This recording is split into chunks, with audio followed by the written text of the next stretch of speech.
அத்தியாயம் 6. விவாக சீர்திருத்தம். வரதட்சிணை.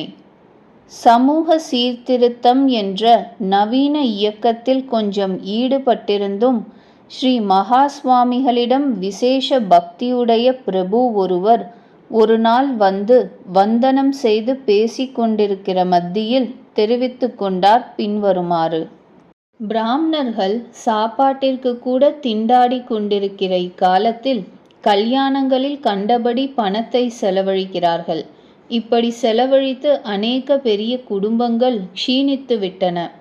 கல்யாணத்தை ஒரு நாளில் நடத்திவிட்டால் 4 நாள் 5 நாள் என்று இழுக்காமல் இருந்தால் இவ்வளவு செலவும் குறைவுபடும். மகா சுவாமிகள் கேட்டார். விவாக சந்தர்ப்பங்களில் அனாவசியமாய் ஜாஸ்தி பணம் செலவாகிறது என்பது வாஸ்தவம். ஆனால் அதற்கும் விவாகத்தில் வைதீக காரியங்கள் 4-5 நாட்கள் நடப்பதற்கும் என்ன சம்பந்தம்? அந்த பிரபு கூறினார். வைதீக காரியங்களை நீட்டினால் செலவும் ஜாஸ்திதானே ஆகும். மகா சுவாமிகள் மறுத்தார். அப்படியல்ல. விவாக காலத்தில் ஜனங்கள் செய்து வரும் தமாஷாவையும் வைதீக கிரியைகளையும் பகுத்தறியாமல் சொல்கிறீர்கள். வைதீக கர்மாவிற்கு செலவே கிடையாது. ஒரு பிடி அக்ஷதையும் சமித்தும் இருந்தால் போதும். இத்துடன் நின்று கொண்டால் பணத்திற்காகவாவது மனதிற்காவது எவ்வித சிரமமும் அந்நியில் எத்தனை நாள் வேண்டுமானாலும் நடத்தலாம். பாட்டு கச்சேரி, விருந்து, வான வேடிக்கை இவைகளுக்கெல்லாம் பணம் செலவழிக்க ஆரம்பித்தால் அது நம் மதத்தின் குற்றமா? ஒரு செலவையும் அபேட்சிக்காத நிரபராதியான வைதீக காரியங்களை குறைக்க வேண்டும் என்று சொல்ல எவ்வித நியாயமும் கிடையாது. பிரபு மேலும் கூறினார். வைதீக காரியத்திற்கு செலவில்லை என்றிருந்தாலும் அது முடியும் வரை சிநேகிதர்களையும் பந்துக்களையும் உபசரிக்க வேண்டியிருப்பதால் மனதிற்கும் பணத்திற்கும் சிரமம்தானே? மகா சுவாமிகள் கூறினார். அவ்விதம் நினைத்தீர்களேயானால் முதல் நாள் மாத்திரம்தான் அவர்கள் இருக்க வேண்டும் என்று அழைப்பு அனுப்புங்களேன். மற்ற நாட்களில் பெண்ணும் மாப்பிள்ளையும் தான் அவசியம் இருக்க வேண்டியவர்கள். 2ஆம் நாள் காலையில் பாக்கி எல்லோரையும் அனுப்பிவிடலாம். பிரபு கூறினார். அது மரியாதையாக இருக்குமா? மகா சுவாமிகள் கேட்டார். ஒரு நாள் கல்யாணமாயிருந்தால் எப்படியும் மறுநாள் காலையில் அவர்களை அனுப்பத்தானே போகிறீர்கள்? பிரபு கூறினார். வாஸ்தவம். ஆனால் அப்பொழுது 2ஆம் நாள் காரியமில்லை என்று தெரிந்துவிடுமாதலால் அவர்களே புறப்பட்டு விடுவார்கள். மகா சுவாமிகள் மேலும் விளக்கினார்.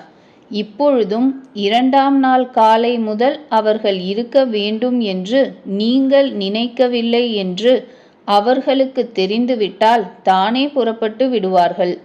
தன்னை இருக்க வேண்டும் என்று அபேட்சிக்கவில்லை என்று தெரிந்துவிட்டால் மரியாதையுள்ள எவரும் உங்களை தொந்தரவு செய்து கொண்டு இருக்க மாட்டார்கள். இது இருக்கட்டும்.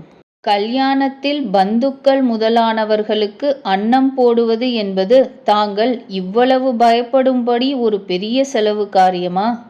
இப்பொழுது நடந்து வரும் கல்யாண செலவுகளை கவனித்து பார்ப்பீர்களேயானால் அதில் வைதீக செலவும் போஜன செலவும் இதர அம்சங்களை உத்தேசித்து எவ்வளவோ ஸ்வல்பம் என்பது தெரிய வரும்.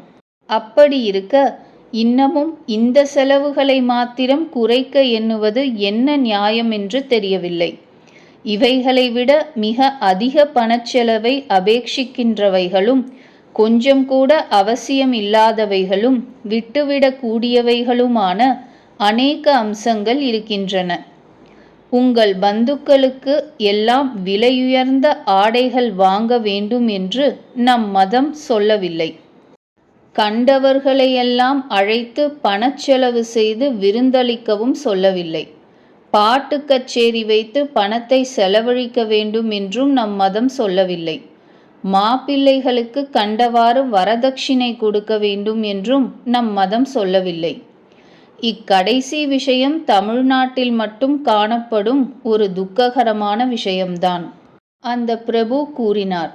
எப்படியோ இக்கெடுதல் நம் சமூகத்தில் நுழைந்துவிட்டது.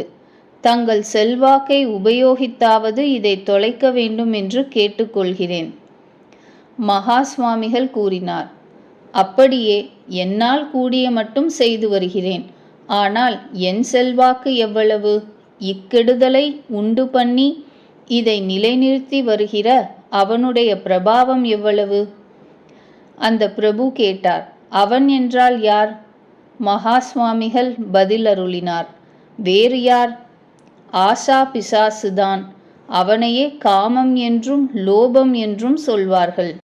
பிராமணர்கள் தங்கள் மதத்திற்கு கட்டுப்பட்டும் தங்கள் ஆச்சாரியர்களுக்கு அதீனமாகவும் இருந்து வந்த வரையில் இது மாதிரி கெடுதல்கள் காணப்படவில்லை. தங்களுக்கு ஸ்வபாவ சித்தமான திருப்தியை விட்டு ஆசைக்கும் பேராசைக்கும் இடம் கொடுத்தவுடன் இந்த வரசுல்கம் உள்பட அநேக கெடுதல்கள் உள்நுழைந்துவிட்டன. இவை மனதில் குடிகொண்டிருக்கும் வரை நானோ அல்லது வேறு யாரோ என்ன புத்திமதியோ உபதேசமோ செய்தாலும் காதில் ஏறாது. மிகவும் பலசாலியாயிருக்கிற காமன் அதே காலத்தில் விபரீதமான உபதேசமே செய்து கொண்டிருப்பான். அதுவே பலிக்கும். அந்த பிரபு மீண்டும் கேட்டார். ஆசை பேராசையெல்லாம் பணம் கேட்கிற மாப்பிள்ளையைச் சேர்ந்தவர்களிடம் அல்லவா இருக்கும். அதற்கு பெண் வீட்டுக்காரர்கள் அல்லவா அவஸ்தைப்பட வேண்டியிருக்கிறது. மகா சுவாமிகள் கூறினார். மாப்பிள்ளை வீட்டார்களுக்கு மாத்திரம்தான் பேராசை என்பதை நான் ஒப்புக்கொள்வதில்லை. பெண் வீட்டாருக்கும் அப்படியே தான். பிரபு கூறினார். அதெப்படி இருக்க முடியும்? பணம் கொடுக்கிறவர்கள் அல்லவா அவர்கள்? மகா சுவாமிகள் கேட்டார். வரதட்சிணையே இல்லாமல் கல்யாணம் செய்து கொள்ள தயாராயிருக்கிற ஒரு வைதீக பையனும் 2000 ரூபாய் கொடுத்தாலொழிய முடியாதென்று சொல்கிற ஒரு உத்தியோகஸ்தனுடைய பையனும் இருந்தால் பெண்ணின் தகப்பனார் யாரை தேர்ந்தெடுப்பார் சொல்லுங்கள்? அந்த பிரபு பதிலளித்தார். தன் பூஸ்திதியை விற்றாவது அந்த உத்தியோகஸ்தனாகிய பையனே வேண்டும் என்று கருதுவார். மகா சுவாமிகள் கேட்டார். ஏன்? பிரபு பதிலளித்தார். தனக்கு இப்பொழுது அசௌகரியம் ஏற்பட்டாலும் பின்னால் தன் பெண் சௌக்கியமாய் இருக்கட்டுமே என்ற எண்ணம்தான் காரணம். மகா சுவாமிகள் பதிலளித்தார். அப்படியே, அதாவது தன் பெண்ணுக்கு அந்த உத்தியோகஸ்தனின் ஆஸ்தி வேண்டுமென்ற எண்ணம். பிரபு கூறினார். அப்படித்தான் சொல்ல வேண்டும். மகா சுவாமிகள் கேட்டார். பேராசை ஒரு பக்கத்தில் மாத்திரம் இல்லை என்பது தெரிந்ததா? பிரபு மீண்டும் கேட்டார். இப்பொழுது தனக்கு அசௌகரியம் ஏற்பட்டாலும் தன் பெண் பின்னால் சுகமாய் வாழ வேண்டும் என்று நினைப்பது தப்பிதமா? மகா சுவாமிகள் கூறினார். தப்பிதம் என்று சொல்லவில்லை. அவளுடைய பர்த்தாவாவது மாமனாராவது பணக்காரராயிருந்தால் அவள் சுகமாய் வாழ்வாள் என்று நினைக்கிறதுதான் தப்பிதம். மற்றவர்களுடைய அபிப்பிராயம் எப்படி இருந்த போதிலும் பிராமணனாய் பிறந்தவனுக்கு தன் பயிற்சியினாலும் அனுபவத்தினாலும் பணத்திற்கும் சுகத்திற்கும் காரண காரிய சம்பந்தம் கிடையாதென்றும் பணமிருந்தால் சுகம் கிடைக்கும் என்ற எண்ணம் பிரயோஜனமற்றதான தவறுதலான எண்ணம் என்றும் தெரிய வேண்டாமா?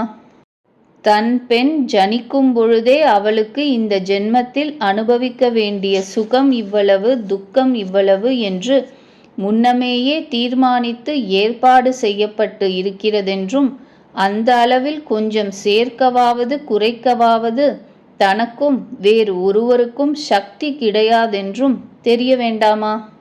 இவ்விதமாக தன்னையும் எல்லா கர்ம பலன்களையும் வகுத்து கொடுக்கும் பகவானையும் மறந்துவிட்டு பணம் வேண்டும் என்ற துச்சமான ஆசைக்கு இடம் கொடுத்தால் சிரமம் ஏற்படத்தான் ஏற்படும். பிரபு மேலும் கேட்டார். இந்த வரசுல்கம் தொலைய எந்த உபாயத்தை அனுஷ்டிக்கலாம்? மகா சுவாமிகள் கூறினார். பிராமணனுக்கு முன்னிருந்த மன சமாதானமும் திருப்தியும் திரும்பி வருவதுதான் உபாயம். பிரபு கேட்டார். தற்காலம் ஜன சமூகம் இருக்கும் நிலையில் இது சாத்தியமாய் தோன்றவில்லையே. மகா சுவாமிகள் கூறினார்.